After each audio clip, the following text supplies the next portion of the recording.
Aku masih ingat betul hari di mana aku pertama kali jatuh cinta pada Mas Bagus. Waktu itu aku baru saja membuka toko kue kecil di pinggiran kota, masih berjuang dengan modal pas-pasan dan oven pinjaman dari bibiku. Mas Bagus datang sebagai pelanggan, ia memesan kue ulang tahun untuk adiknya.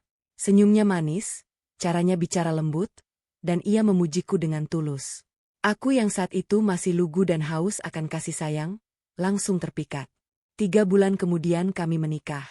Aku pikir aku menemukan pendamping hidup yang sempurna. Betapa naifnya aku dulu. Setelah menikah, perlahan-lahan topeng Mas Bagus mulai terkelupas. Di bulan pertama, aku masih memaklumi ketika ia tidak segera mencari pekerjaan. Aku sedang mencari peluang bisnis yang tepat, sayang, katanya. Di bulan kedua, aku masih percaya ketika ia meminta uang untuk survei pasar. Di bulan ketiga, aku mulai bertanya-tanya ketika uangku terus mengalir ke tangannya tanpa hasil yang terlihat. Tapi aku diam. Aku selalu diam. Karena aku diajari oleh ibuku bahwa istri yang baik harus mendukung suaminya, tidak boleh banyak menuntut, dan harus sabar menghadapi segala cobaan rumah tangga. Dan aku benar-benar bodoh karena mempercayai nasihat itu. Awalnya memang masih terasa manis. Mas Bagus tetap romantis. Ia masih memelukku, mencium keningku, dan mengatakan bahwa aku adalah istri terbaik di dunia. Kata-kata itu cukup untuk membuatku bertahan. Aku pikir jika aku bekerja lebih keras, jika aku menghasilkan lebih banyak uang, maka Mas Bagus akan bangkit dan menjadi suami yang bertanggung jawab. Aku pikir cintaku cukup untuk mengubahnya. Betapa kelirunya aku. Tahun pertama pernikahan berlalu dengan aku yang bangun jam 3 pagi, membuat kue hingga tangan kram, mengantar pesanan sendiri menggunakan motor tua, dan pulang malam dengan badan pegal. Mas Bagus, ia bangun siang, bermain game di ponsel, lalu pergi, ngopi, dengan teman-temannya. Kadang ia pulang dengan membawa baju baru atau jam tangan mahal. Aku tidak bertanya dari mana uangnya. Aku terlalu lelah untuk bertanya. Suatu malam, aku menemukan kartu kredit atas namaku yang sudah mencapai limit. Aku baru tahu Mas Bagus memakai identitasku untuk mengajukan kartu kredit dan menghabiskannya untuk barang-barang mewah. Aku menangis semalaman.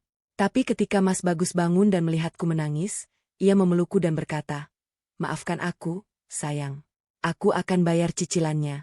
Aku janji." Aku memaafkannya. Lagi. Lalu bulan berikutnya, ia meminta uangku untuk modal bisnis keripik singkong. Aku memberinya 10 juta. Bisnis itu bertahan 2 bulan. Ia bilang, kurang modal, dan meminta 5 juta lagi. Aku memberinya. Bisnis itu bangkrut sebulan kemudian. Ia beralih ke jasa cuci motor dan meminta 15 juta. Aku memberinya. Semua hangus. Lalu dropship, lalu MLM, lalu bisnis-bisnis aneh lainnya yang aku bahkan lupa namanya. Yang jelas, setiap kali gagal, Mas Bagus selalu punya alasan. Pasarnya sedang lesu, mitra bisnisku curang, Covid bikin ekonomi turun. Aku diam. Aku menelan semua kekesalan itu. Aku bekerja semakin keras. Aku menambah pesanan kue, menerima catering untuk acara pernikahan, bahkan mulai mengajar membuat kue di akhir pekan. Tubuhku kurus, mataku cekung, punggungku sering sakit. Tapi aku tetap tersenyum di depan Mas Bagus. Aku ingin menjadi istri yang baik, seperti yang diajarkan ibuku. Titik baliknya terjadi setahun lalu. Mas Bagus pulang dengan mengendarai mobil baru. Mobil SUV berwarna hitam mengkilap yang jelas-jelas harganya di atas 500 juta. Aku terpana di depan garasi, tidak percaya dengan apa yang kulihat. Aku belum pernah membeli mobil. Aku hanya punya motor tua yang sudah reot. Hadiah untuk diriku sendiri, sayang, kata Mas Bagus sambil tersenyum manis. Ia memelukku dan berbisik, "Kamu kan istri yang baik, pasti mengizinkan. Ini untuk gaya kita, biar tetangga tidak meremehkan." Aku menggigit bibir. Di dalam, aku berteriak. Tapi di luar, aku hanya diam. Aku mengecek rekening bersama dan mendapati uangku yang aku setor selama 2 tahun, hampir 800 juta, hanya tersisa 30 juta. Mas Bagus telah mengambilnya untuk uang muka dan cicilan pertama mobil itu. Tanpa izinku.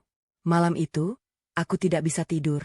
Aku terbaring di samping Mas Bagus yang sudah mendengkur pulas, dan untuk pertama kalinya dalam hidupku, aku berpikir, apa yang sedang kulakukan? Mengapa aku membiarkan ini terjadi? Aku ingin menangis. Tapi air mataku tidak keluar. Mungkin sudah habis. Mungkin aku sudah mati rasa. Yang ada di dadaku hanyalah hampa, dan di balik hampa itu, ada sesuatu yang lain. Sesuatu yang dingin. Sesuatu yang membara. Sesuatu seperti tekad. Malam itu juga, ketika Mas Bagus tertidur, aku membuka ponselku dan mulai mencari tahu. Aku menghubungi Rina, sahabat SMA aku yang kini menjadi pengacara. Aku bertanya tentang hak-hak istri dalam pernikahan, tentang pembagian harta, tentang perceraian. Rina terkejut, tapi ia mendengarku. Aku ingin menyiapkan segalanya. Rin, bisikku di telepon. Tapi jangan bilang siapa-siapa, terutama Mas Bagus. Aku butuh waktu. Aku butuh bukti. Rina setuju. Sejak malam itu, aku mulai menyembunyikan sebagian penghasilanku di rekening pribadi, rekening yang tidak pernah Mas Bagus tahu. Aku membuka investasi reksadana atas namaku sendiri.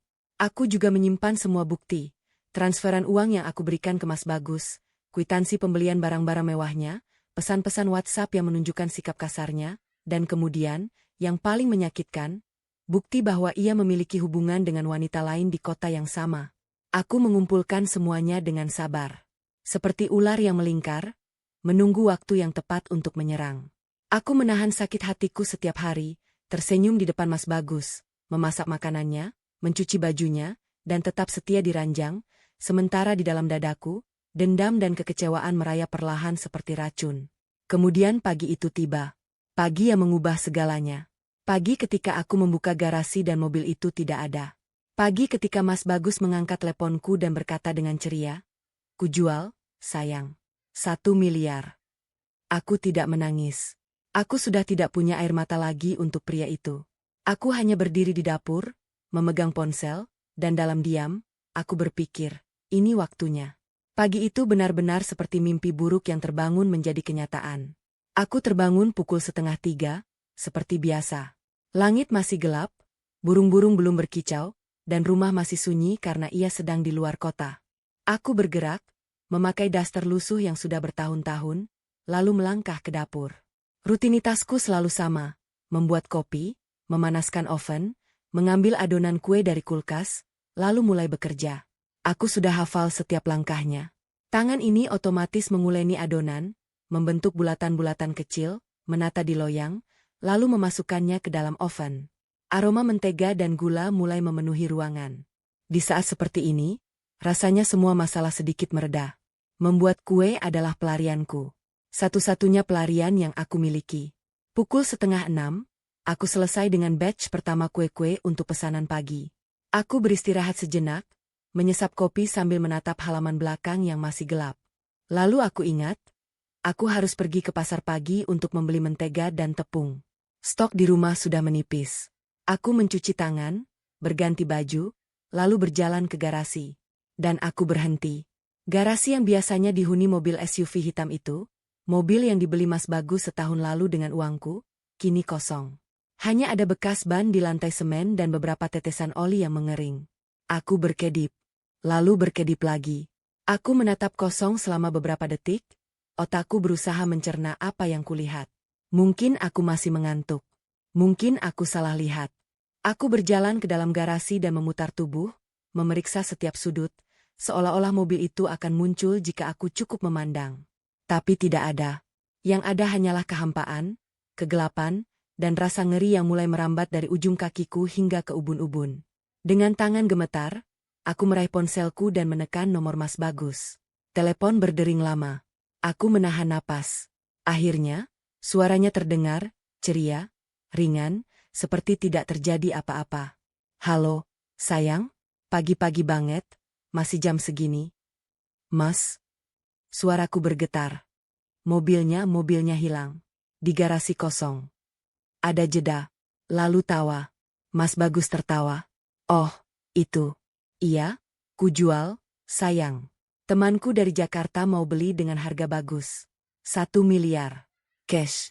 Sudah deal kemarin sore, aku langsung kasih kunci dan STNK-nya." Aku merasakan dunia berputar. Aku bersandar di dinding garasi, kakiku terasa lemah. 1 miliar. Ia menjual mobil seharga 1 miliar tanpa izinku. Tanpa diskusi. Tanpa sepatah kata pun. "Mas Bagus." Aku berusaha menahan suaraku agar tidak pecah. "Itu mobil. Itu mobil yang aku bayar uang mukanya. Aku yang mencicilnya selama 2 tahun. Aku yang kerja mati-matian untuk. Ah, sudah, sayang. Suaranya masih ringan, seperti membicarakan cuaca. Kamu kan punya toko kue? Masih bisa cari uang lagi? Lagi pula mobil itu kan atas nama kita berdua, jadi hakku juga untuk menjualnya. Ini kan rezeki buat kita. Aku terdiam. Mulutku terbuka, tapi tidak ada suara yang keluar. Aku ingin berteriak. Aku ingin membanting ponsel ke dinding. Aku ingin berlari ke rumahnya dan mengguncang bahunya sampai ia sadar apa yang telah ia lakukan. Tapi aku hanya berdiri di sana, di garasi yang kosong, dengan ponsel menempel di telinga, dan diam. Jadi uangnya di mana? Akhirnya aku bertanya. Masih di rekeningku, sayang. Tenang saja, ini semua untuk bisnis baruku. Aku punya ide cemerlang, nanti aku ceritakan. Yang penting sekarang aku masih di luar kota, pulang siang nanti. Kita bicara lagi, ya? Kamu jangan banyak pikiran. Istirahat saja. Kamu kan istri baik, pasti ngerti. Telepon dimatikan. Aku menatap layar ponsel yang gelap. Istri baik. Istri baik. Dua kata itu berputar di kepalaku seperti kutukan. Aku sudah menjadi istri baik selama 3 tahun. Aku sudah mengorbankan tidur, kesehatan, impian, dan harga diriku. Dan semua itu dibalas dengan ini, mobil hasil keringatku dijual diam-diam, tanpa rasa hormat, tanpa penyesalan. Aku berjalan kembali ke dapur dengan langkah terseok.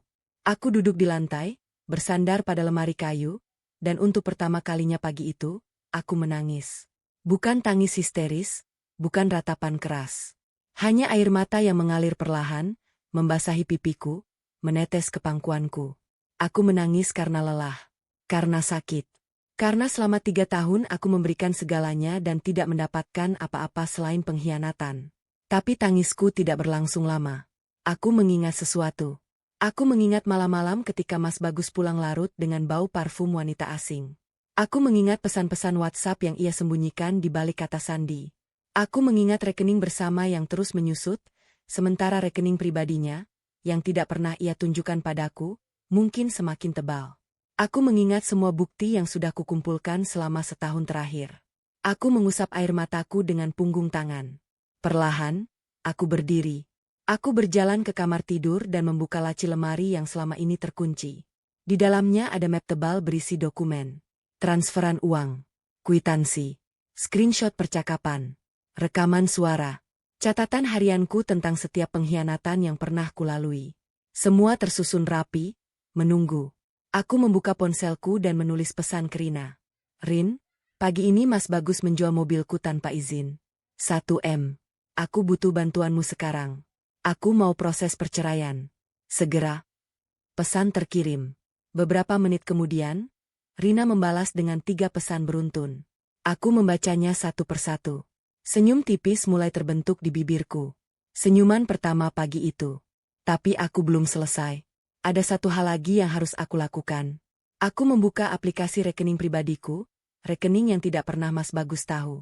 Saldo di sana masih utuh. Lalu aku membuka pesan dari agen properti yang sudah kuhubungi 2 bulan lalu. Ada kontrakan kecil di seberang kota yang siap dihuni. Aku sudah menyewanya sejak minggu lalu. Aku juga sudah memindahkan mesin oven baruku ke sana. Tanpa sepengetahuan Mas Bagus. Aku menatap jam. Pukul 8 pagi. Mas Bagus bilang ia akan pulang siang. Aku punya beberapa jam untuk mempersiapkan diri. Aku menatap map berisi bukti-bukti itu sekali lagi, lalu menutup laci. Kau tak tahu apa yang telah kurencanakan, Mas. Kau pikir aku istri yang lemah. Kau pikir aku akan diam seperti biasa. Tapi hari ini berbeda. Hari ini, aku akan menunjukkan padamu siapa aku sebenarnya. Aku berjalan ke dapur dan mulai menyiapkan segelas air. Aku meminumnya perlahan, menatap keluar jendela ke arah garasi kosong. Dalam hatiku, aku sudah mulai menghitung langkah-langkah selanjutnya. Rencana yang sudah kususun selama berbulan-bulan kini mulai bergerak. Seperti roda yang perlahan berputar, semakin kencang, tidak bisa dihentikan. Mas Bagus tidak tahu apa yang akan terjadi padanya. Tapi aku tahu. Aku sudah tahu sejak lama.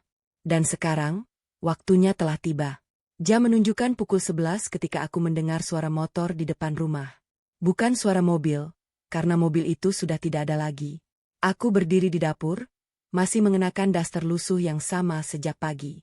Aku tidak berganti pakaian, tidak merapikan rambut, tidak memakai bedak. Aku ingin Mas Bagus melihatku persis seperti apa adanya. Istri yang lelah, yang dikhianati, yang dianggap tidak berharga. Pintu terbuka.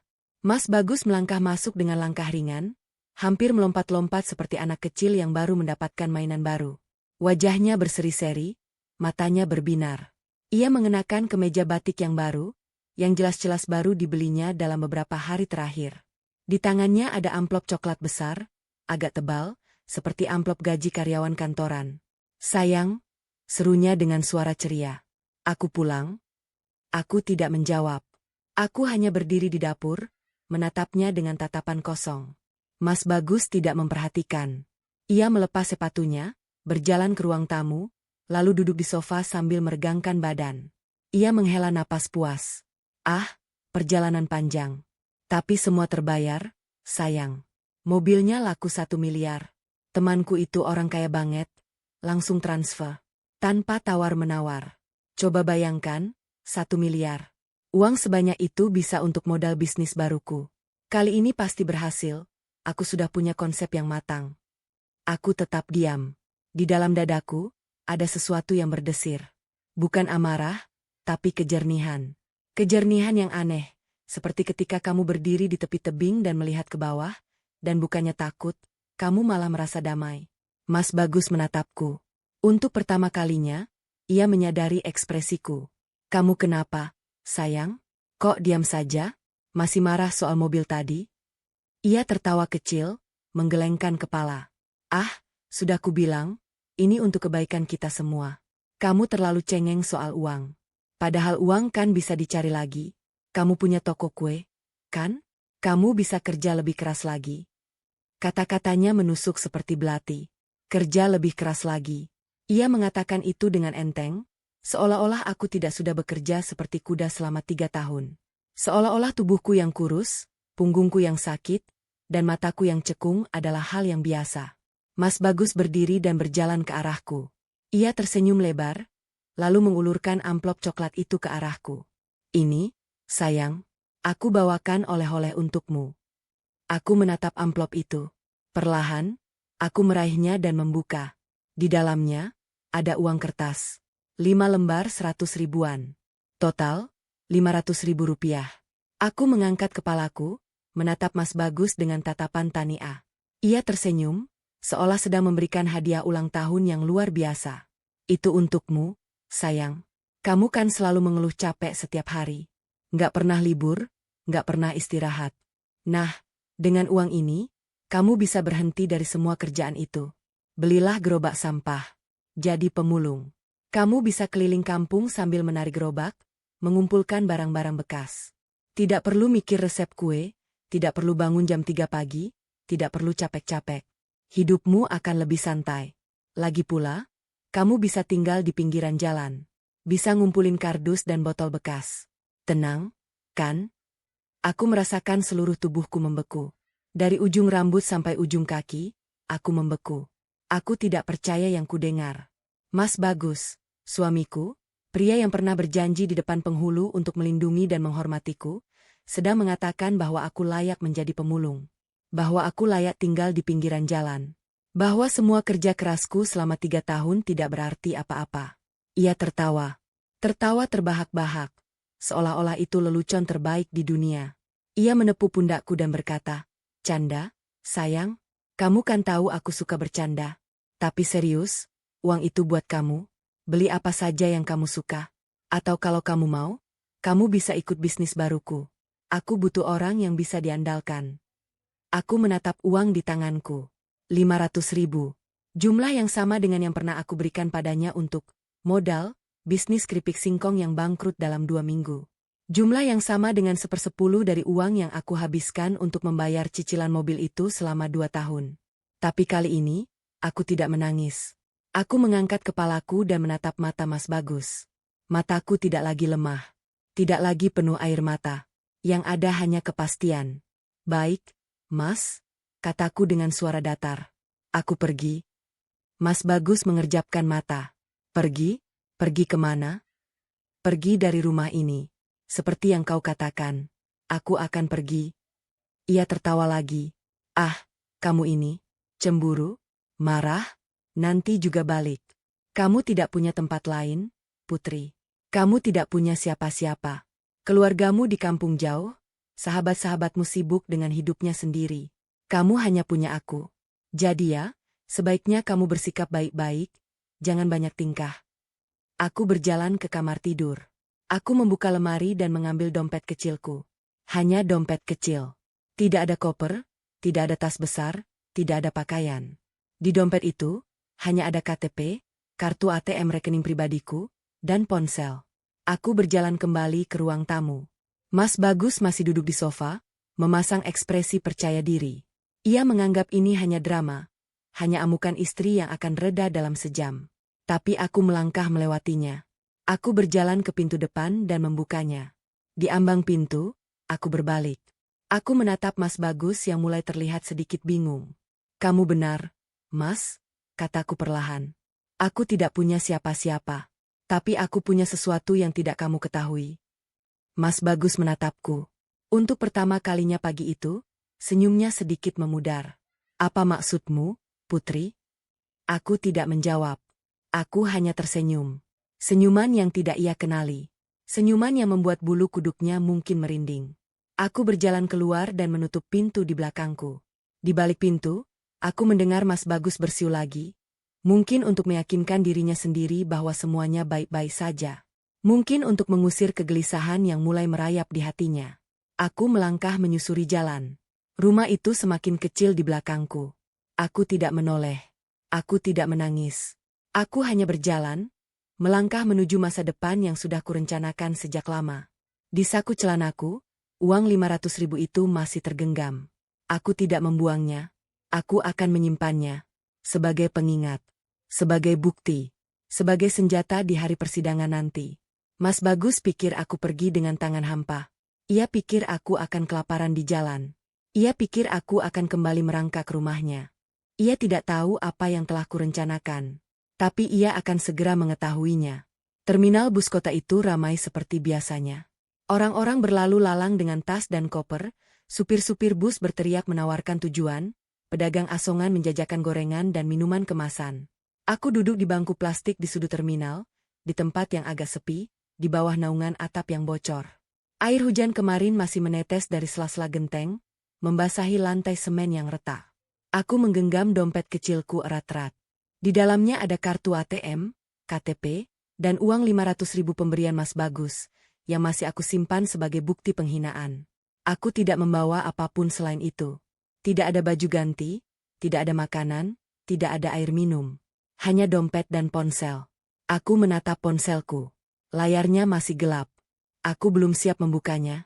Aku masih merasakan getaran di sekujur tubuhku. Bukan gemetar karena takut, tapi karena lega. Lega yang aneh, seperti setelah bertahun-tahun memegang nafas, akhirnya aku bisa menghembuskannya.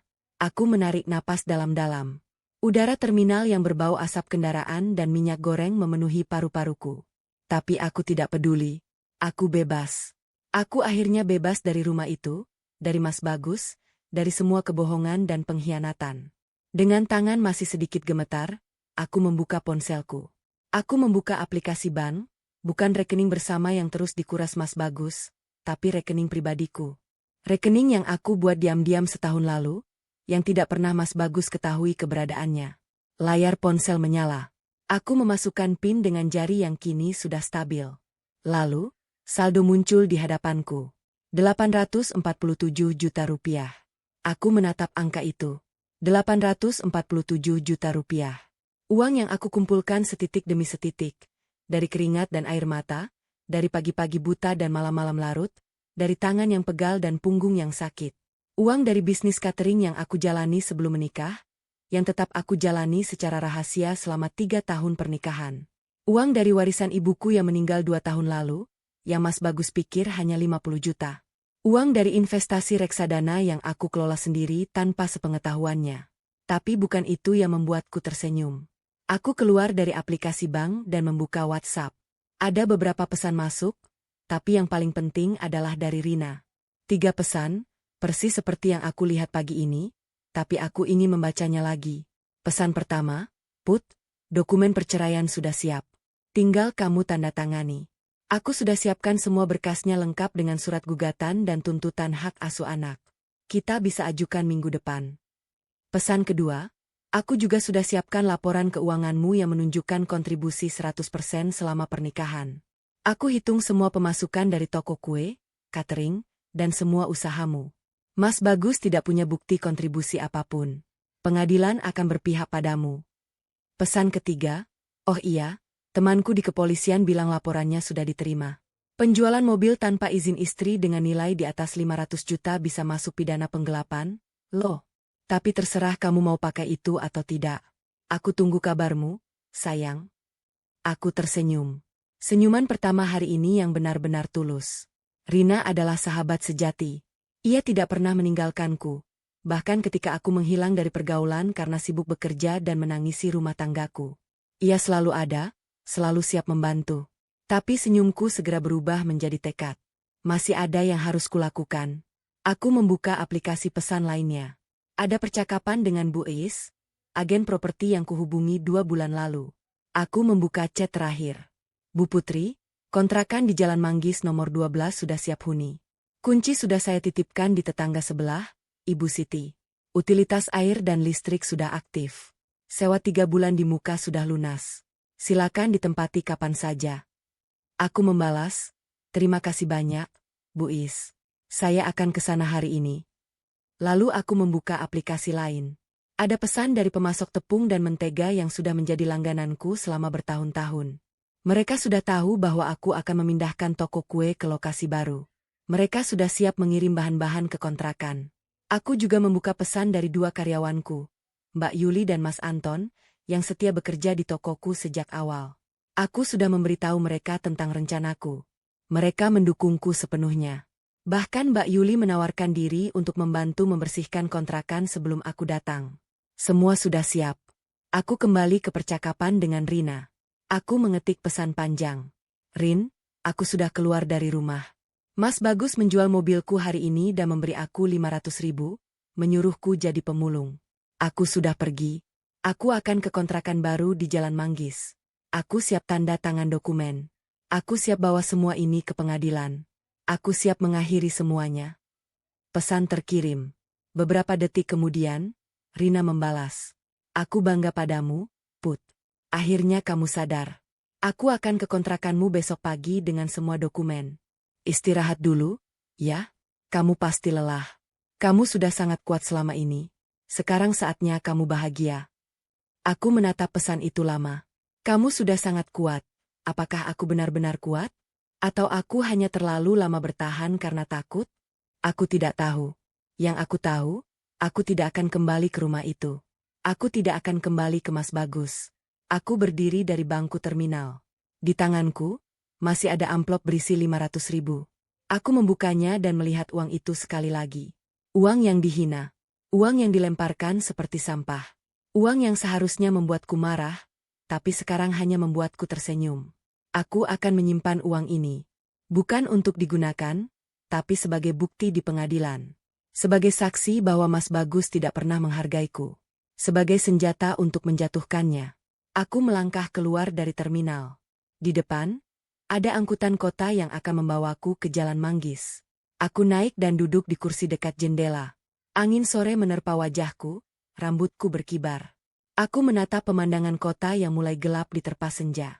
Dalam hatiku, aku berbisik, Mas Bagus, kau pikir aku pergi dengan tangan hampa? Kau pikir aku tidak punya apa-apa? Kau pikir aku akan kembali merangkap padamu? Tapi kau salah, Mas. Kau sangat salah. Aku punya rekening dengan hampir 1 miliar. Aku punya kontrakan. Aku punya bisnis yang berjalan. Aku punya bukti-bukti yang akan menghancurkanmu di pengadilan. Aku punya sahabat yang mendukungku. Dan aku punya rencana yang telah kususun selama setahun. Kau tidak tahu apa yang telah kurencanakan, Mas. Tapi kau akan segera mengetahuinya. Dan ketika itu terjadi, kau akan menyesal telah meremehkanku. Aku menutup mataku.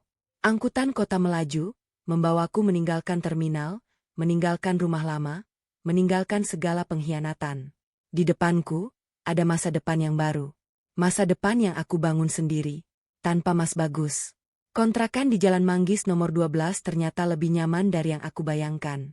Rumah kecil berwarna krem dengan halaman sempit yang ditumbuhi rumput liar. Ada 2 kamar tidur, 1 ruang tamu yang menyatu dengan dapur, dan kamar mandi di belakang. Dindingnya sedikit kusam, lantainya terbuat dari keramik murah yang retak di beberapa bagian. Tapi itu rumahku. Rumah yang aku sewa dengan uangku sendiri. Rumah yang tidak ada hubungannya dengan Mas Bagus. Aku tiba sore itu. Ibu Siti, tetangga sebelah, menyambutku dengan ramah dan menyerahkan kunci. Ia tersenyum, tidak banyak bertanya. Mungkin ia sudah menduga bahwa aku bukan wanita yang sedang berlibur. Aku hanya mengucapkan terima kasih dan masuk ke dalam. Di dalam rumah, semua masih kosong. Tidak ada meja, tidak ada kursi, tidak ada kasur. Hanya ada 1 kotak besar di sudut ruang tamu, kotak berisi peralatan dapur dan mesin oven portable yang kukirim seminggu lalu. Aku membukanya dan menatap isinya. Oven kecil, loyang, spatula, mixer, dan beberapa peralatan dasar lainnya. Tidak banyak, tapi cukup untuk memulai. Aku duduk di lantai, bersandar pada dinding yang dingin. Aku menatap sekeliling ruangan yang kosong. Dan untuk pertama kalinya dalam bertahun-tahun, aku merasa aman. Tidak ada Mas Bagus yang tiba-tiba pulang dengan tuntutan uang. Tidak ada suara televisi keras di ruang tamu.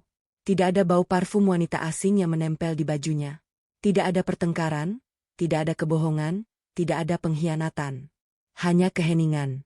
Keheningan yang damai. Aku berbaring di lantai, menatap langit-langit yang retak, dan mulai merencanakan langkah selanjutnya. Malam itu juga, aku menghubungi Mbak Yuli dan Mas Anton.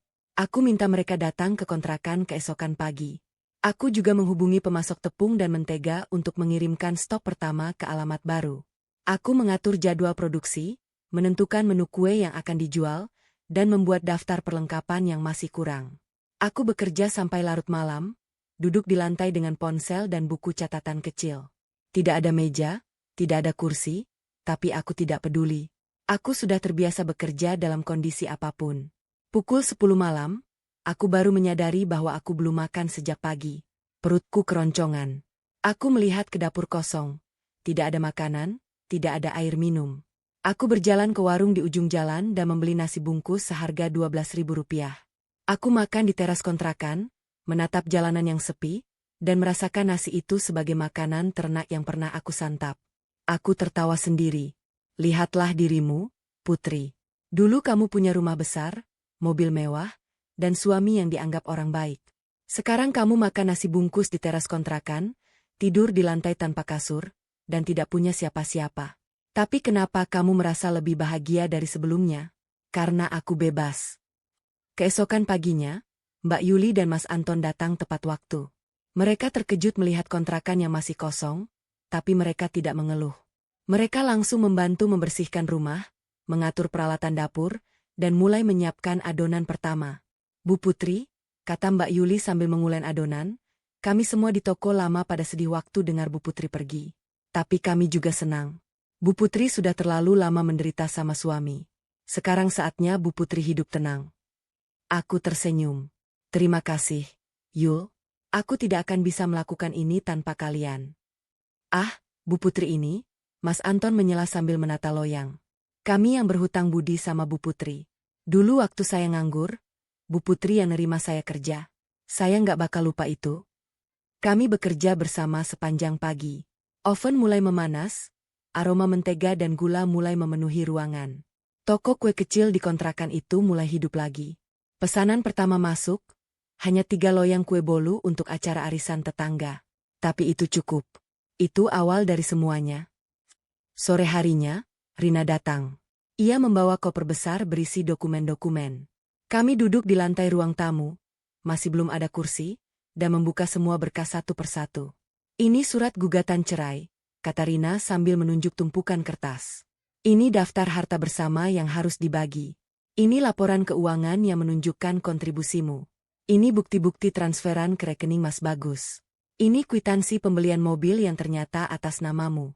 Ini screenshot pesan WhatsApp yang menunjukkan dia berselingkuh. Ini rekaman suara ketika dia mengancammu. Aku menatap semua dokumen itu. Begitu banyak bukti. Begitu banyak pengkhianatan yang terdokumentasi dengan rapi. Kita juga bisa lapor polisi soal penjualan mobil, lanjut Rina. Temanku sudah siap menerima laporan. Dengan nilai 1 miliar, ini jelas tindak pidana. Mas Bagus bisa dijerat pasal penggelapan dengan ancaman hukuman 5 tahun penjara. Aku diam sejenak. 5 tahun penjara. Mas Bagus dibalik jeruji besi. Bayangan itu muncul di kepalaku, tapi aku segera mengusirnya. Tidak, Rin, kataku pelan. Aku tidak mau memenjarakannya. Cukup perceraian dan aku mendapatkan semua hakku. Aku tidak mau dendam. Aku hanya ingin bebas. Rina menatapku lama. Kamu baik sekali, Put. Terlalu baik. Tapi aku mengerti. Aku akan mengikuti keinginanmu. Aku menandatangani semua dokumen itu satu persatu. Setiap tanda tangan terasa seperti melepas beban berat dari pundakku. Setelah selesai, Rina memelukku erat. Kamu hebat, Put. Aku bangga padamu. Aku membalas pelukannya. Terima kasih, Rin. Aku tidak akan bisa tanpa kamu. Malam harinya, setelah Rina pulang, aku duduk sendiri di teras kontrakan. Ponselku bergetar. Mas Bagus menelepon. Ini sudah panggilan ke-10 hari ini. Sebelumnya, aku mengabaikan semuanya. Kali ini, aku mengangkat. Putri, suaranya panik di ujung telepon. Kamu di mana? Aku sudah cari kemana-mana. Rumahmu kosong, tokomu tutup. Kamu sembunyi di mana? Pulanglah. Aku serius, Putri. Pulang? Aku mendengarnya dengan tenang. Suara paniknya terasa asing di telingaku. Dulu, aku akan langsung leleh mendengar suara itu. Tapi sekarang, aku hanya merasa hampa. Mas, kataku pelan. Aku tidak akan pulang. Sudah selesai. Putri, jangan bercanda. Kita bisa bicara baik-baik. Aku janji akan berubah. Aku janji tidak akan judi lagi. Aku sudah menandatangani surat gugatan cerai hari ini. Mas, Rina akan mengajukannya minggu depan. Semua bukti sudah ada. Aku juga sudah lapor polisi soal mobil. Keheningan di ujung telepon. Lalu suara Mas Bagus berubah, dari panik menjadi marah. Kamu berani, Putri? Kamu pikir kamu bisa menghancurkanku? Kamu tidak punya apa-apa.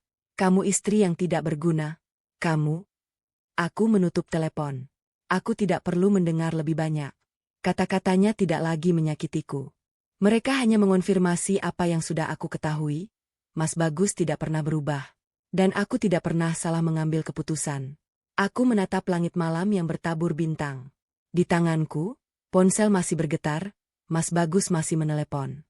Aku mematikannya, memasukkannya ke saku, dan berjalan kembali ke dalam kontrakan. Besok, ada kue yang harus dibuat. Ada bisnis yang harus dijalankan. Ada masa depan yang harus dibangun. Mas Bagus bisa berteriak sekencang apapun. Itu tidak akan mengubah apapun. Hari persidangan tiba lebih cepat dari yang aku bayangkan. Pagi itu aku bangun pukul 3, seperti biasa, dan membuat kue untuk pesanan yang harus diantar sebelum aku pergi ke pengadilan. Tanganku bergerak otomatis, mengulen adonan, menata loyang, memeriksa oven, tapi pikiranku melayang ke tempat lain. Ke ruang sidang yang dingin, ke hakim yang tegas, ke Mas Bagus yang pasti akan datang dengan berbagai macam dalih. Aku sudah memilihkan baju terbaikku, kemeja putih lengan panjang dan rok hitam selutut. Sederhana tapi rapi. Aku tidak ingin terlihat seperti korban yang menyedihkan. Aku ingin terlihat seperti wanita yang tegas, yang tahu apa yang ia inginkan, yang tidak akan mundur lagi. Mbak Yuli datang lebih pagi untuk menjaga toko. Ia memelukku sebelum aku pergi. Semangat, Bu Putri. Kami semua di sini mendukung. Aku mengangguk dan melangkah keluar. Angkutan kota membawaku ke gedung pengadilan yang megah di pusat kota. Di dalam mobil, aku membuka dompetku dan memeriksa semua dokumen sekali lagi. Surat gugatan, laporan keuangan, bukti transferan, kwitansi pembelian mobil, screenshot percakapan, rekaman suara. Semua sudah tersusun rapi dalam map merah yang Rina berikan. Aku menutup dompet dan menatap keluar jendela. Pohon-pohon di pinggir jalan melintas cepat. Hati aku berdebar, tapi bukan karena takut. Ini adalah debaran kegembiraan. Debaran seorang pejuang yang akan memasuki medan pertempuran terakhir. Di ruang sidang, aku duduk di kursi penggugat. Di seberangku, Mas Bagus duduk dengan ekspresi kusut. Ia mengenakan kemeja batik yang sama dengan yang ia kenakan saat melemparkan uang 500.000 kepadaku. Rambutnya acak-acakan, matanya sembab, dan dagunya dipenuhi jenggot tipis yang tidak terawat. Ia terlihat seperti pria yang tidak tidur selama berminggu-minggu. Aku menatapnya tanpa ekspresi. Tidak ada rasa iba, tidak ada rasa marah, hanya kehampaan. Mas Bagus menatapku dengan mata yang basah. Ia mencoba tersenyum, mencoba menunjukkan ekspresi kasihan, tapi aku tidak terpengaruh. "Putri," bisiknya, "kamu cantik sekali hari ini." Aku tidak menjawab. Aku hanya menatapnya dingin. Hakim masuk. Semua berdiri. Sidang dimulai. Rina berdiri di sampingku, memaparkan gugatan dengan jelas dan tegas. Ia menjelaskan bahwa aku adalah istri yang berkontribusi 100% dalam pernikahan, secara finansial, emosional, dan fisik. Ia menunjukkan bukti bahwa Mas Bagus tidak pernah bekerja, tidak pernah menyumbang uang, dan selalu menguras penghasilanku untuk kebutuhan pribadinya. "Ini adalah bukti transferan selama 3 tahun terakhir, Yang Mulia," kata Rina sambil menyerahkan tumpukan kertas.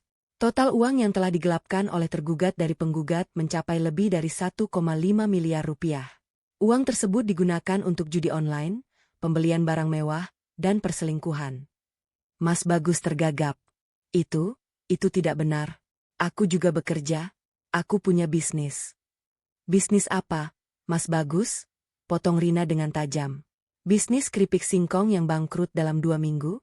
Bisnis cuci motor yang tutup setelah sebulan? Bisnis dropship yang tidak pernah menghasilkan? Atau bisnis judi online yang justru menghabiskan uang istri?" Mas Bagus terdiam. Wajahnya memucat. Hakim menatapnya dengan tatapan tajam. "Tergugat, apakah Anda memiliki bukti kontribusi finansial selama pernikahan?" Mas Bagus menggeleng pelan. "Tidak, Yang Mulia. Tapi aku suaminya. Aku berhak atas harta bersama." "Saudara Bagus," kata hakim dengan suara tegas, "harta bersama adalah harta yang diperoleh selama pernikahan melalui usaha bersama. Jika saudara tidak pernah bekerja dan hanya mengambil uang istri, itu bukan harta bersama. Itu penggelapan." Mas Bagus mulai panik. Ia menoleh padaku dengan mata memohon. "Putri, tolong, katakan pada hakim bahwa aku suami yang baik. Katakan bahwa kita bahagia. Putri, aku minta maaf. Aku janji akan berubah." Aku menatapnya lama. Lalu aku berbicara untuk pertama kalinya di persidangan. "Mas Bagus," kataku pelan, "kamu sudah mengatakan itu 100 kali selama 3 tahun. Setiap kali kamu berubah, hanya bertahan seminggu. Lalu kamu kembali meminta uang, kembali berselingkuh, kembali mengabaikanku. Aku sudah lelah. Aku tidak percaya lagi." Mas Bagus menunduk. Bahunya bergetar. Aku melihat tetesan air mata jatuh ke meja di depannya. Tapi aku tidak merasa iba. Rina melanjutkan dengan bukti berikutnya, penjualan mobil diam-diam seharga 1 miliar. "Ini adalah kwitansi pembelian mobil atas nama penggugat, Yang Mulia," kata Rina. "Penggugatlah yang membayar uang muka dan mencicil selama 2 tahun. Tergugat menjualnya tanpa izin dan mengambil seluruh uangnya. Ini jelas merupakan tindak pidana penggelapan." Hakim menatap Mas Bagus. "Benarkah ini, Saudara Bagus?" Mas Bagus mengangguk lesu. "Benar, Yang Mulia. Tapi saya pikir saya berhak. Saya suaminya." "Menjual aset istri tanpa izin adalah tindak pidana," kata hakim dengan tegas. "Saya bisa memasukkan ini sebagai bukti tambahan dalam putusan." Mas Bagus pucat. Ia tampak menyadari bahwa ia telah kalah. Tapi aku belum selesai. Aku mengeluarkan amplop coklat yang ia berikan padaku, amplop berisi 500.000 rupiah. "Ini, Yang Mulia," kataku dengan suara tegas. "Ini adalah uang yang diberikan tergugat kepada saya setelah menjual mobil.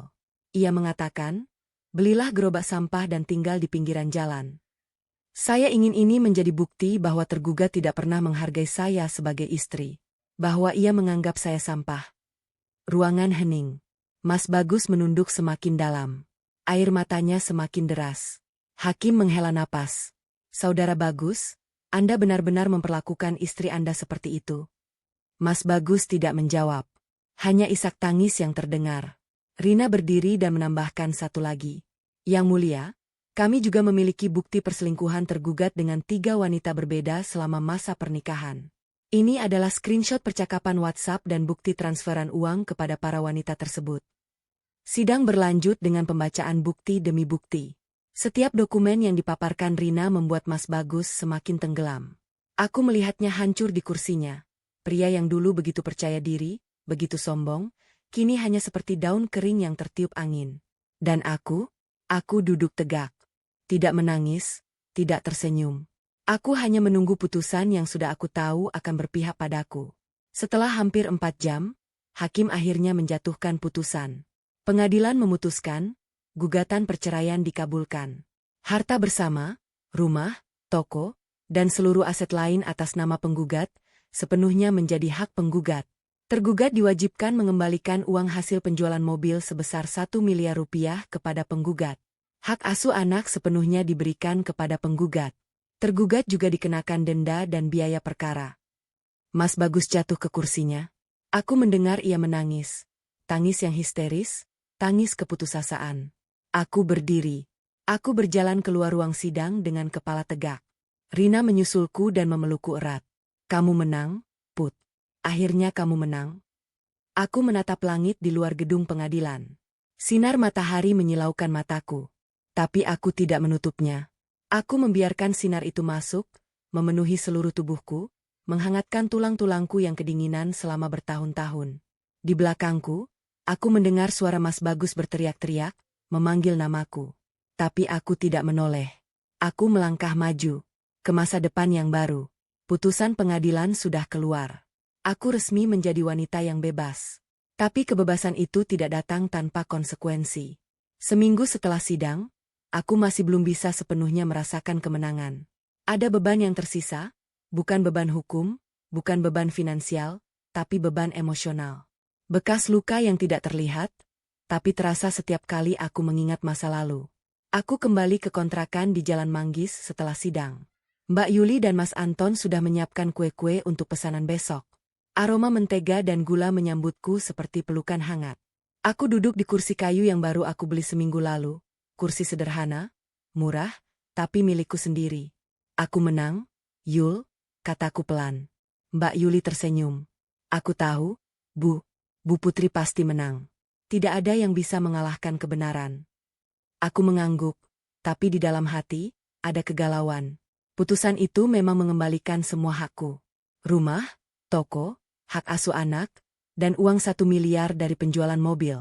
Tapi Mas Bagus tidak akan menyerah begitu saja. Aku tahu itu, dan aku benar. 3 hari setelah sidang, Mas Bagus datang ke kontrakanku. Aku sedang membuat adonan kue di dapur ketika aku mendengar suara ketukan di pintu. Awalnya aku pikir itu tetangga atau kurir pengiriman. Tapi ketika aku membuka pintu, Mas Bagus berdiri di sana. Ia terlihat sangat berbeda dari pria yang dulu aku nikahi. Kemejanya kusut, tidak disetrika. Rambutnya panjang dan acak-acakan. Matanya merah sembab, dengan lingkaran hitam di bawahnya. Ia terlihat seperti orang yang tidak makan dan tidak tidur selama berminggu-minggu. Putri, katanya dengan suara serak. Boleh aku bicara? Aku menatapnya dengan waspada. Apa yang mau kamu bicarakan, Mas? Semua sudah selesai di pengadilan. Aku tahu aku sudah kalah. Tapi tolong, dengarkan aku sebentar saja. Aku ragu. Di dalam hatiku, ada suara yang berbisik untuk menutup pintu.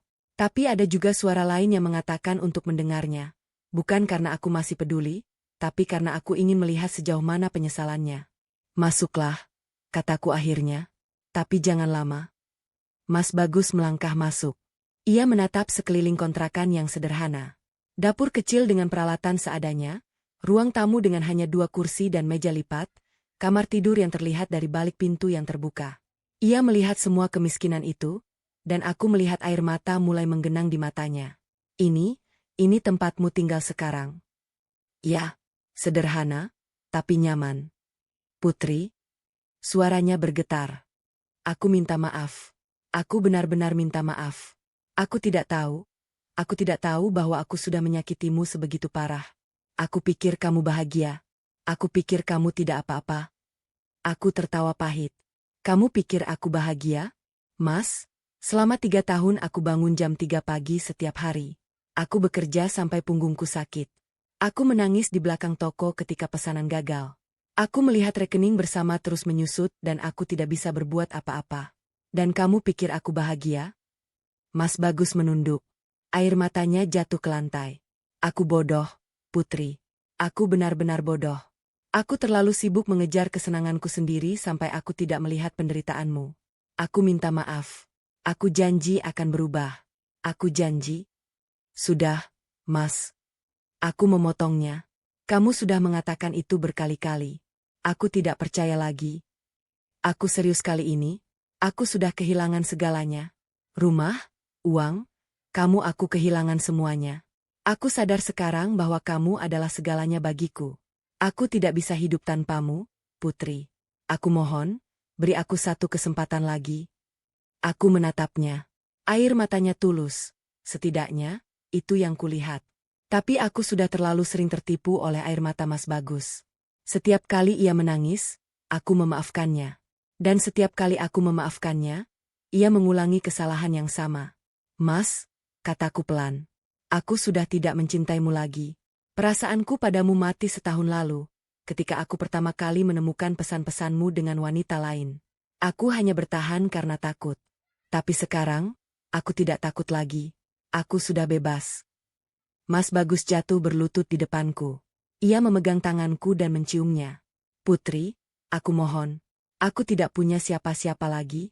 Keluargaku sudah memusuhiku. Teman-temanku kabur, uangku habis. Aku hanya punya kamu. Aku mohon, jangan tinggalkan aku. Aku menarik tanganku. Mas, bangun. Jangan berlutut seperti ini. Kamu mempermalukan dirimu sendiri.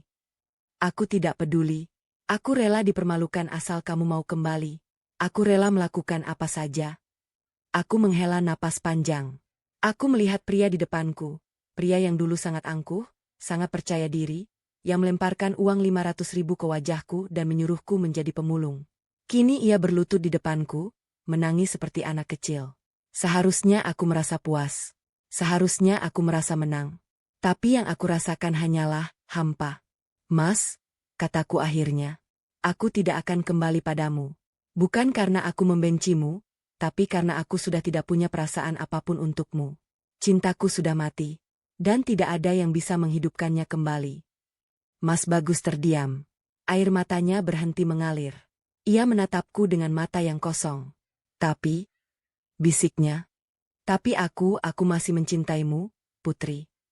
Maaf, Mas, cinta saja tidak cukup. Cintamu tidak pernah cukup untuk membuatmu berubah. Cintamu tidak pernah cukup untuk membuatmu menghargaiku. Cintamu hanya membuatmu egois. Aku berjalan ke pintu dan membukanya. Sekarang, Mas, aku minta kamu pergi. Ada banyak hal yang harus aku kerjakan. Mas Bagus berdiri perlahan. Ia berjalan ke pintu, lalu berhenti di ambang. Ia menoleh padaku sekali lagi. Putri, aku akan membuktikan padamu bahwa aku bisa berubah. Aku akan bekerja keras. Aku akan mencari pekerjaan yang halal. Aku akan menjadi orang yang lebih baik. Dan suatu hari nanti, ketika aku sudah benar-benar berubah, aku akan datang lagi padamu. Aku akan melamarmu lagi. Aku menatapnya dengan tatapan datar.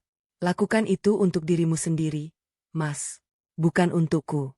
Karena aku tidak akan menunggu. Aku menutup pintu di depannya. Aku bersandar di pintu, menutup mata, dan menarik napas dalam-dalam. Aku mendengar langkah kaki Mas Bagus menjauh dari teras. Lalu keheningan. Aku membuka mataku dan menatap dapur kecilku. Oven masih menyala. Adonan kue masih menunggu untuk dipanggang. Mbak Yuli dan Mas Anton mungkin sudah datang, menunggu di belakang untuk mulai bekerja. Aku berjalan kembali ke dapur. Aku mengambil adonan dan mulai menguleninya dengan tangan yang stabil. Tangan yang tidak lagi gemetar. Tangan yang sudah siap membangun masa depan. Malam harinya, Rina menelepon. Put, aku dengar Mas Bagus datang ke tempatmu. Kamu baik-baik saja? Baik, Rin. Aku sudah mengusirnya. Bagus. Jangan pernah kembali padanya. Kamu sudah terlalu menderita. Tidak akan, Rin. Tidak akan pernah. Rina terdiam sejenak, lalu berkata, oh iya, kabar baik. Investasi reksadanamu naik lagi. Sekarang total saldomu hampir 1 miliar. Kamu benar-benar wanita kaya sekarang, Put. Aku tersenyum. Aku tidak kaya, Rin. Aku hanya wanita yang tidak mau diinjak-injak lagi. Tepat sekali. Dan itu lebih berharga daripada uang. Kami tertawa bersama. Setelah menelepon selesai, aku berjalan ke teras dan menatap langit malam. Di sana, bintang-bintang bersinar terang, tanpa terhalang polusi cahaya dari kota besar. Aku menggenggam tanganku sendiri.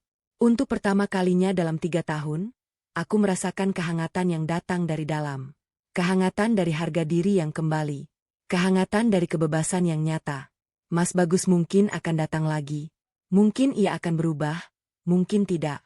Tapi itu tidak lagi menjadi urusanku. Aku punya hidupku sendiri untuk dijalani. Dan hidup itu baru saja dimulai. 3 bulan telah berlalu sejak sidang perceraian. 3 bulan yang terasa seperti 3 tahun, tapi dalam arti yang baik. 3 bulan yang penuh dengan kerja keras, keringat, dan juga air mata. Tapi kali ini, air mata itu bukan air mata kesedihan.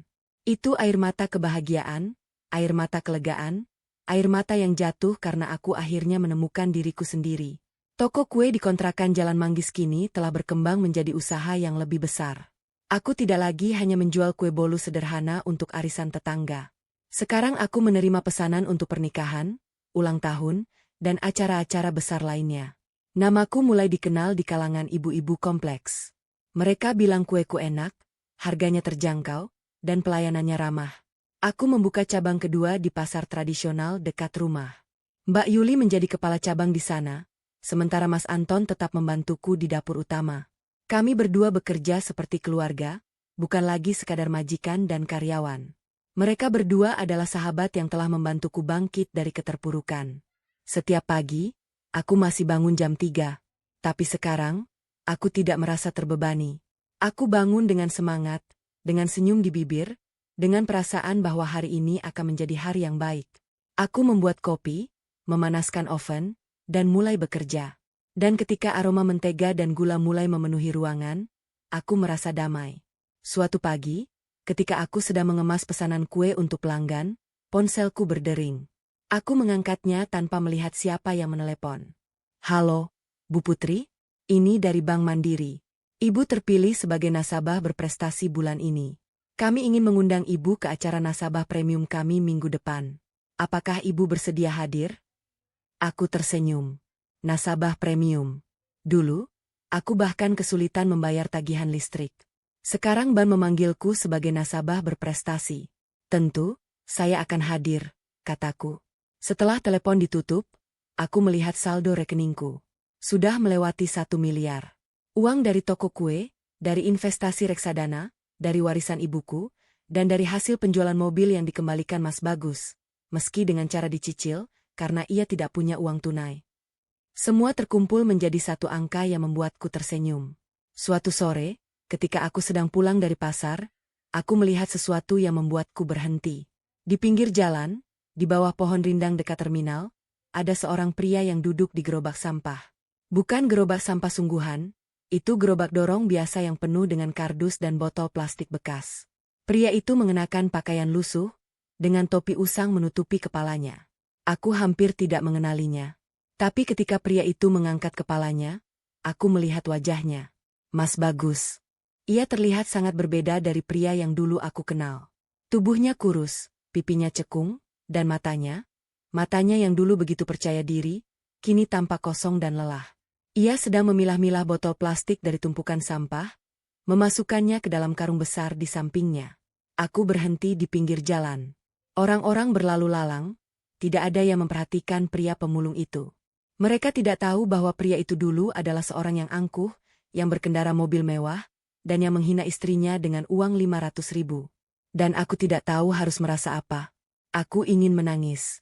Bukan karena aku masih mencintainya, cintaku sudah mati sejak lama.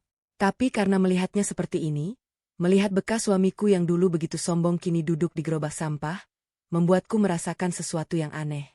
Bukan iba, bukan puas, bukan bahagia, hanya pilu. Aku berjalan mendekatinya perlahan. Mas Bagus tidak melihatku, ia terlalu sibuk memilah-milah sampah. Aku berdiri di depannya dan memanggil namanya. Mas. Ia mengangkat kepalanya. Matanya membulat ketika melihatku. Ia langsung berdiri, Pipinya memerah karena malu atau karena terkejut. Putri. Suaranya serak. Apa? Apa yang kamu lakukan di sini? Aku baru pulang dari pasar, kataku pelan. Mas, apa yang terjadi denganmu? Mas Bagus menunduk. Ia memegang botol plastik di tangannya, jari-jarinya gemetar. Aku kehilangan semuanya, Putri. Setelah perceraian, keluargaku tidak mau menerimaku. Teman-temanku kabur karena utang. Aku mencoba cari kerja, tapi tidak ada yang mau menerimaku karena rekam jejakku jelek. Aku akhirnya beginilah. Aku jadi pemulung. Seperti yang pernah aku katakan padamu dulu. Ia tertawa pahit. Karma, ya? Aku tidak menjawab. Aku hanya menatapnya.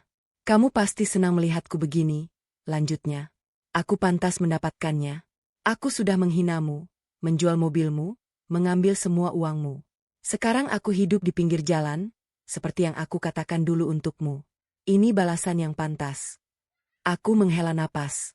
Mas, aku tidak senang melihatmu begini. Ia menatapku dengan mata basah. Benarkah? Benar. Aku tidak senang. Tapi aku juga tidak sedih. Aku mencari kata-kata. Aku hanya ingin kamu tahu, Mas, hidup ini pilihan. Kamu memilih untuk menjadi seperti ini. Dan aku memilih untuk bangkit. Kita berdua mendapatkan apa yang kita pilih. Mas Bagus menunduk. Air mata jatuh dari matanya. Aku menyesal, Putri. Aku benar-benar menyesali semuanya. Aku tahu, Mas. Dan aku memaafkanmu. Tapi aku tidak bisa kembali padamu. Bukan karena dendam, tapi karena aku sudah memiliki hidup baru. Aku sudah bahagia. Aku tidak ingin mengorbankan kebahagiaanku lagi. Ia mengangguk pelan. Aku mengerti. Aku tidak berhak meminta apa-apa darimu.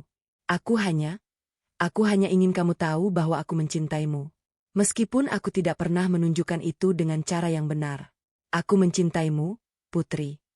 Aku menatapnya. Aku merasakan sesuatu bergerak di dadaku, bukan cinta, tapi rasa kasih sayang yang tersisa sebagai manusia. Aku meraih dompetku dan mengeluarkan beberapa lembar uang. Ini, Mas, untuk makan hari ini. Ia menatap uang itu, lalu menggeleng. Aku tidak bisa menerima itu, Putri. Aku sudah mengambil terlalu banyak darimu. Ambillah, kataku tegas.